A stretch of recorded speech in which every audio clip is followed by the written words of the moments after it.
Welcome to the deep dive. You know those weird little moments where, like, your phone just glitches out, freezes, then suddenly it's 2 minutes later? Oh, yeah. Or you walk into a room and completely blank on why you went in there.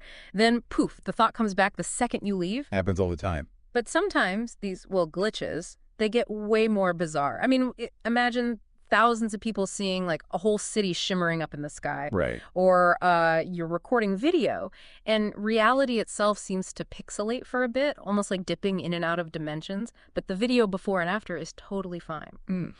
So today we're doing a deep dive into this pretty wild idea.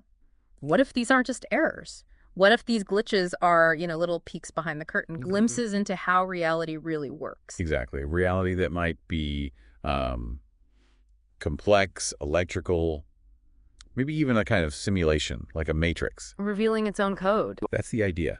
And our mission today, really, is to connect these modern glitches, these cracks in the everyday, with some really deep stuff, ancient wisdom, cosmic theories, even what consciousness actually is. It's an invitation, then, for you listening to think about what reality really is. Yeah, exactly. How does it work? What's your place in it?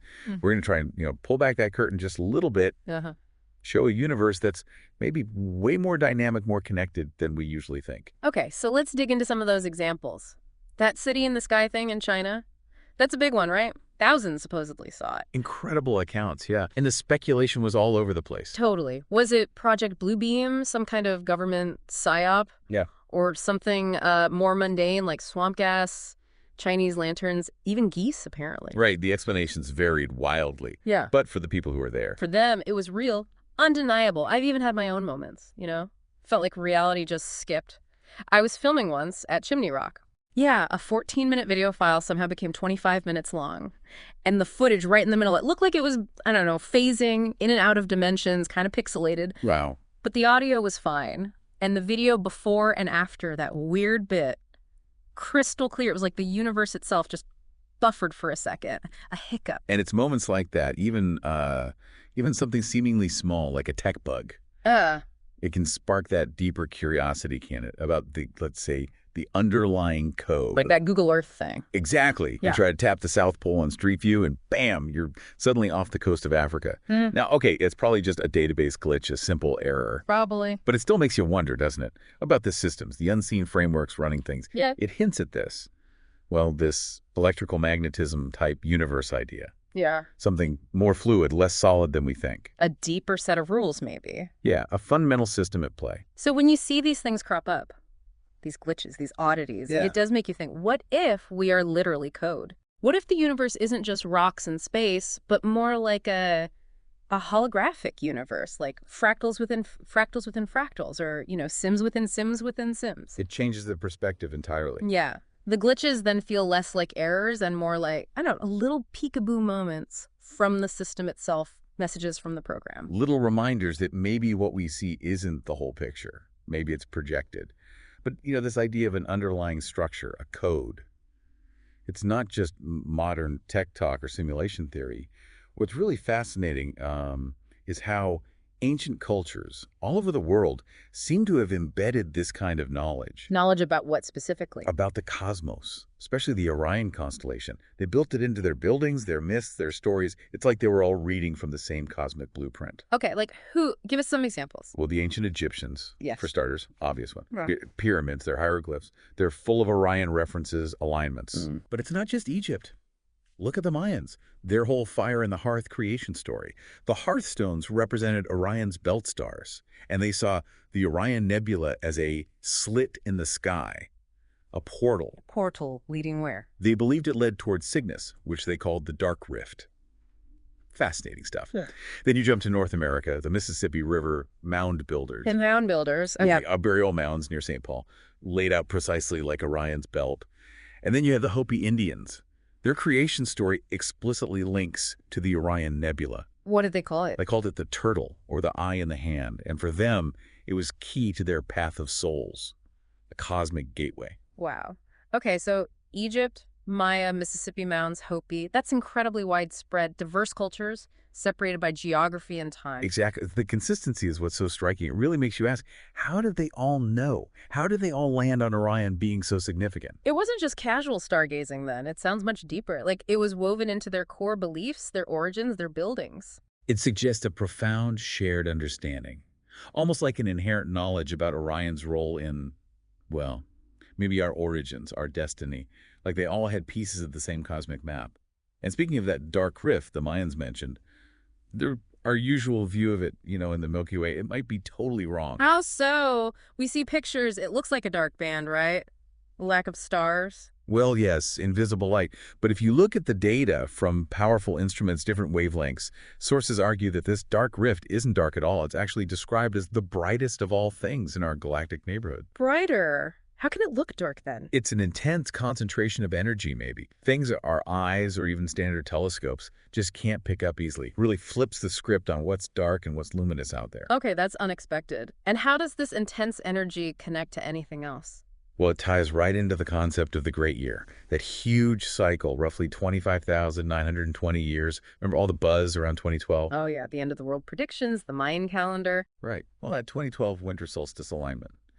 Many ancient traditions saw points like that as crossing this event horizon within that very Milky Way dark rift. Event horizon, like with a black hole. Used a bit metaphorically. Yeah. Yeah. Like crossing a major threshold in the galaxy cycle, a point of transformation maybe, or the start of a new cosmic era. Some even connect it to the 13th zodiac sign, Ophiuchus. Ophiuchus, the serpent bearer. Exactly. It's linked to this idea of being 1 minute after 12 on the grand cosmic clock. A new beginning. But this leads somewhere pretty radical, doesn't it? It leads to a very provocative theory, yeah. What if our whole Milky Way galaxy, what if it functions more like a giant black hole? Oh. And what we call the dark rift, that bright energy band, what if that is its true event horizon? So we're living right near the edge of something immense. It completely reframes our place in the galaxy, suggesting we're constantly interacting with these huge energetic forces and cycles. And thinking about immense forces, this brings us to the concept of Anu. Anu, like the Sumerian god. Related, yes, but in some esoteric theories, Anu represents something more fundamental, the ultimate source of creation. Some even theorize it's located at the Earth's center. Ah, linking into those hollow Earth ideas, an energy core. Potentially, yeah. But crucially, Anu is also said to be within us, within everything. It's like the core spark, the animating force. Your heart, maybe. The source within. Okay. And the guiding principle here is that ancient Hermetic idea. Yeah. As above, so below, as below, so above. Meaning things repeat at different scales. Exactly. Everything's seen as fractals of a whole. Our bodies, cells, organs, systems, they mirror larger structures. The solar system, planets orbiting a star. The galaxy itself, spiral arms around a core. It's all self-similar patterns. Like the golden spiral, the Fibonacci sequence. Precisely. You see that spiral everywhere in nature, don't you? Yeah. Seashells, plant growth, hurricanes, galaxies. Yeah, it's unmistakable. It strongly supports this fractal view. Complex reality emerging from repeating simple rules, a kind of universal blueprint. Okay, so Anu is the source, reality is fractal. How does matter fit in? Where do things like black holes come from? Well, according to this view, it's Inu, this fundamental energy that creates things like black holes. And matter itself. It's not static, it's seen as a transmutation of energy to matter. Energy becoming solid stuff. Kind of. Imagine a powerful, swirling energy field. They call it an electromagnetic toroidal force, like a self-sustaining donut shape of energy. Okay. When that force gets intense enough, goes beyond a certain limit, the energy effectively condenses. It becomes what we perceive as solid matter. It's energy stepping down in vibration, you could say. So creation is this constant flow, energy to matter, and potentially back again. That's the dynamic picture, yes. Yeah. Much more fluid than the old clockwork universe idea. Yeah. #5. Consciousness, symbols, and manipulation. Now let's bring this back down from the galactic scale, or maybe connect it. The Orion Nebula again, M42. Some sources refer to it as the Kether, a term from Kabbalah meaning crown. The Kether. Okay, what's its significance here? It's theorized to be the source of what's called Christ consciousness. Not necessarily religious dogma, but a state of universal awareness, unity consciousness. And our existence is projected from there. That's the idea. And within that nebula, there's the trapezium open star cluster. Really interesting structure. How so? Well, its brightest stars clearly form a cross shape. And get this, Back in 2012, NASA announced they found an intermediate mass black hole right there in the trapezium, A black hole. How big? about 200 times the mass of our sun. So you have this cross shape made of stars with a black hole right in the middle. Wow. A cross and a black hole. That sounds like it could be symbolic. Exactly. And it ties into symbols we still see.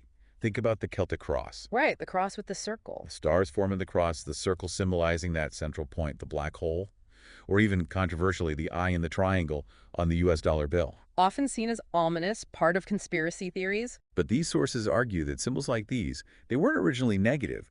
They were worthwhile symbols, representing deep cosmic truths that have been deliberately vilified, twisted. Like the swastika, originally a symbol of good fortune. Precisely. It makes you wonder what other profound knowledge might have been intentionally hidden or distorted over time. Which leads to the idea of manipulation. Yes, how human consciousness itself might be manipulated. The term tell-lie vision, meaning television, media gets brought up As a tool for manipulation. as potentially creating a fear factory, using narratives, symbols to keep people anxious, focused on material, maybe even bound to this plane of existence. Ancient texts sometimes talk about fear as a fetter, a chain, So distinguishing between healthy caution or preparedness. and being constantly consumed by fear, which prevents higher awareness or connection. That's the contrast being drawn. ##6.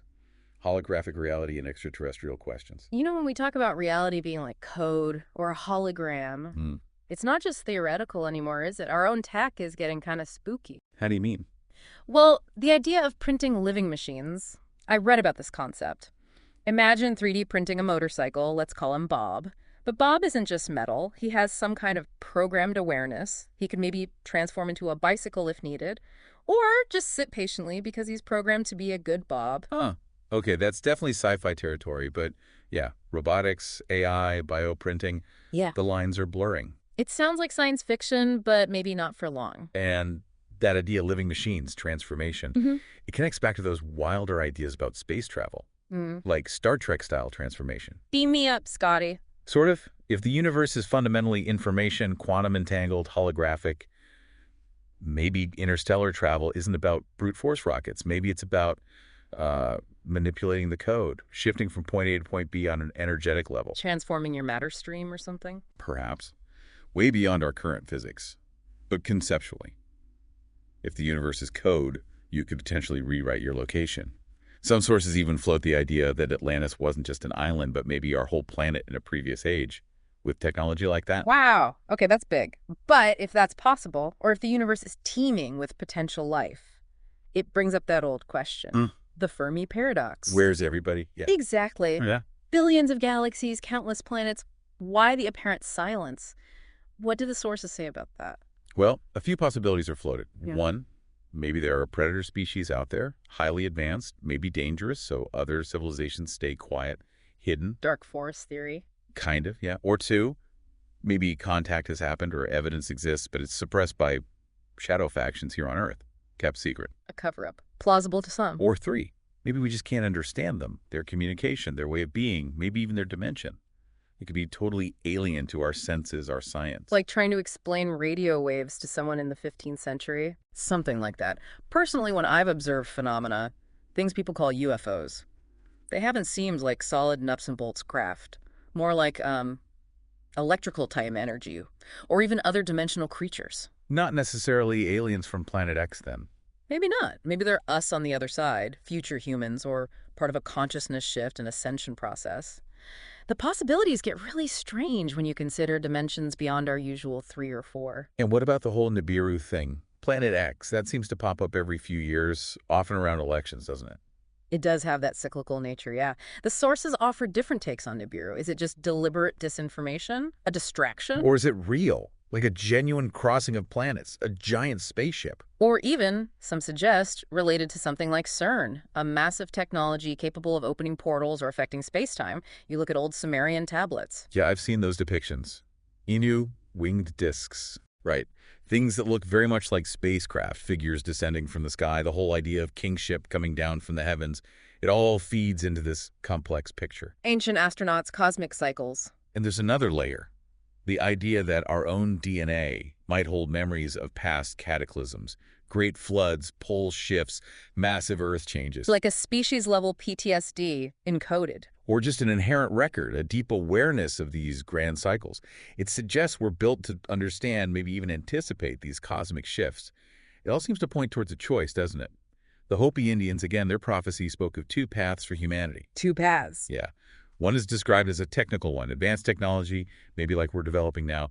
But ultimately, this path dead ends. It becomes unsustainable, unbalanced, and requires a reset, a purification. And the other path. The natural one. Living in harmony with the earth, with the cosmos, with our true nature. That path, they said, leads to solace in our true being. It's presented as a fundamental choice. Technology versus nature. Or maybe finding a balance. Perhaps finding the right balance is key.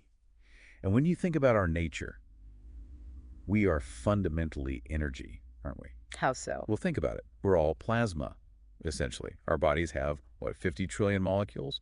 And each molecule has an electrical charge, something like 1.5 volts per molecule. Whoa, do the math on that. That's a huge amount of energy in just one person. Astronomical amounts.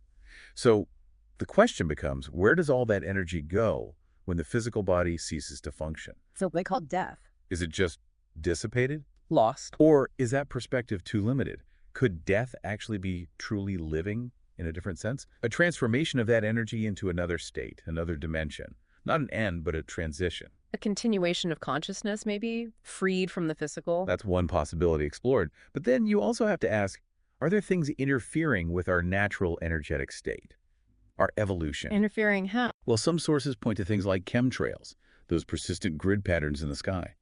Could they be more than just contrails? Could they be designed to, say, block cosmic energies, disrupt our connection to a true creator, or even prevent a natural DNA upgrade needed for this next phase, this transversing the event horizon? That's a pretty dark thought. Deliberate interference on a massive scale. It ties into the idea of this digital, mechanical, non-organic beast system, a system that seems to consume or co-opt organic life and energy. Feeding off of us, in a way. Potentially.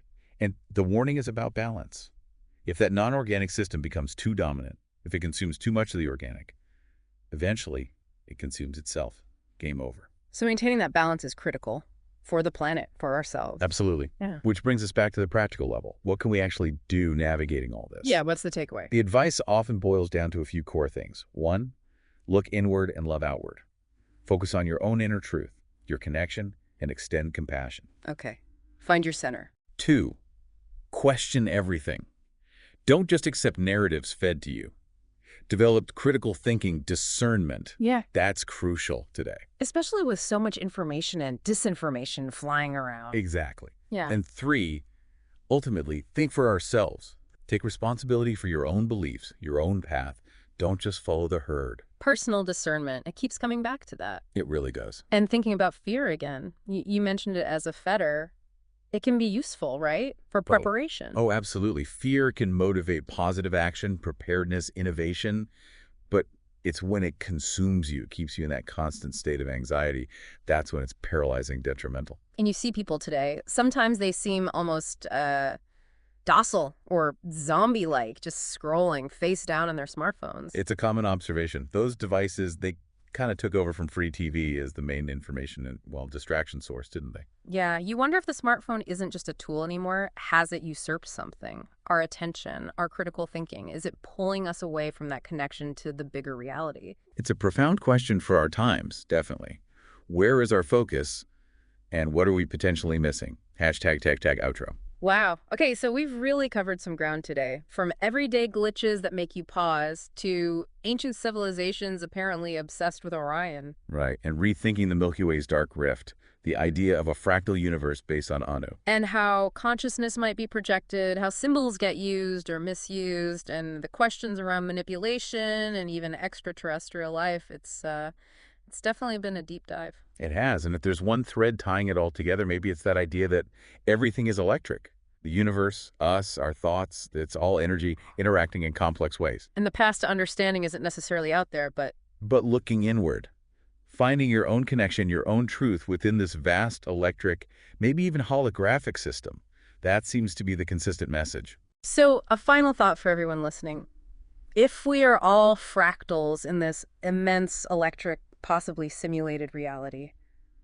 What's one little glitch in your own life?